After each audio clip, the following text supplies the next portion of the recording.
Hello guys, कैसे हैं आप सब। आई होप कि आप लोग अच्छे होंगे। तो पहले बच्चों ने इस वीडियो में मैंने समास का अर्थ और भेद बताए थे। क्या समास का अर्थ और भेद बताए थे। भेद में मैंने दो को डिफाइन किया था। तो बाकी के बचे समास को हम आज इस वीडियो में डिफाइन करेंगे। उससे पहले जान लेते हैं कि हमारा समास इतना महत्वपूर्ण टॉपिक है कि यहाँ से हर एग्जाम में क्वेश्चन बनते ही बनते हैं। तो आइए चलते हैं समास की ओर। शुरू करते हैं आज का सेशन क्या है हमारा। बाकी के बचे समास को हम आज इस वीडियो में डिफाइन करने वाले हैं।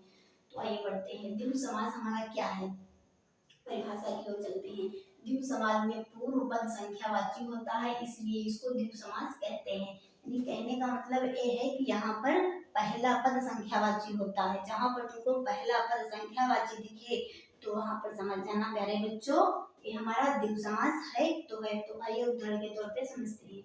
यहाँ पर दिया है नौ ग्रह, दोपहर, त्रिवेणी, पंचतंत्र, चौगुनी इत्यादि। यहाँ पर सबको, यहाँ पर देखो सब में कहीं ना कहीं आपको संख्यावाची शब्द दिख रहे हैं। जैसे नवग्रह में 9, दोपहर में 2, त्रिवेणी में 3, पंचतंत्र में 5, चौगुनी में 4 इत्यादि। ऐसे उदाहरण आपको कहीं भी दिखे तो समझ जाना वहां पर ये द्विगु समास है तो है।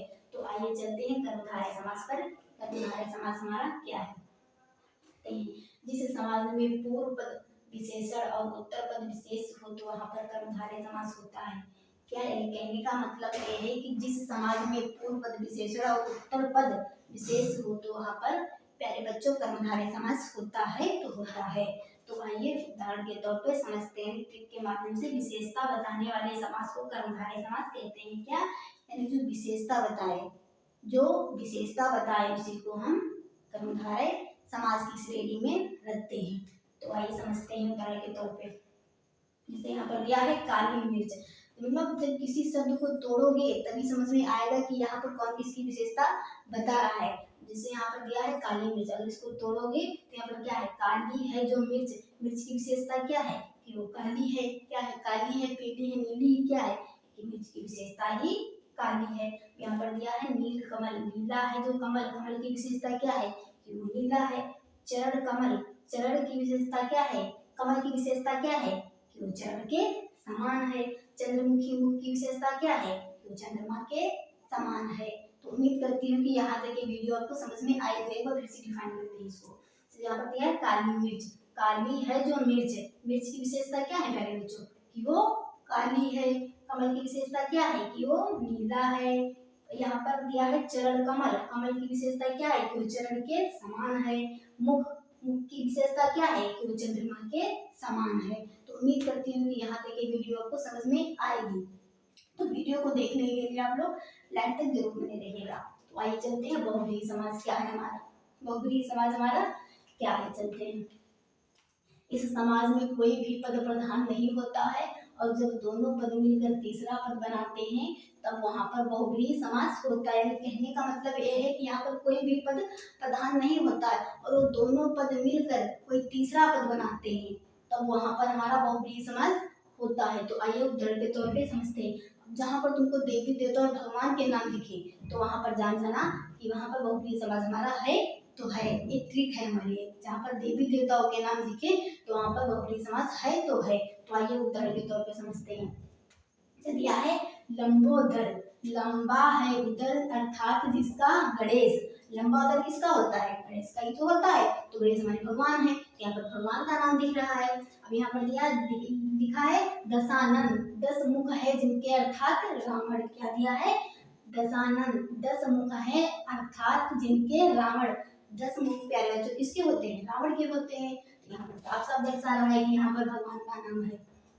यहाँ पर दिया है नीलाकंठ, नीलाकंठ अर्थात शिव जी। नीलाकंठ किसका होता है, शिव जी का होता है। यहाँ पर साफ साफ दिखा रहा है तीनों भगवान के नाम है। तो जहाँ पर आपको भगवान के नाम दिखे तो वहाँ पर समझ जाना प्यारे बच्चों बहुब्रीहि समास है। तो आइए चलते हैं तत्पुरुष समास हमारा क्या है। उम्मीद करती हूँ यहाँ तक आपको समझ में आया होगा। तो अब चलते हैं तत्पुरुष समास की ओर।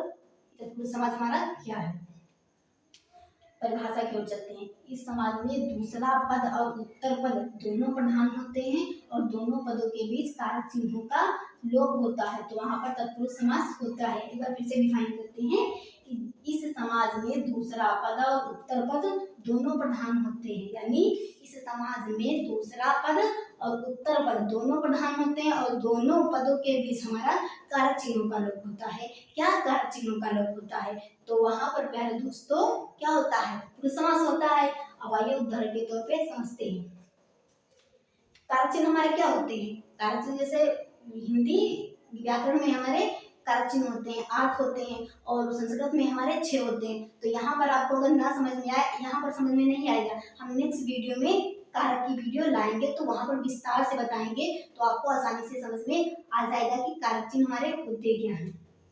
ओके, तो आइए चलते हैं। यहाँ पर दिया है राजकुमार, राजा का कुमार, यहाँ पर भी कारक चिन्ह का लोप हो रहा है।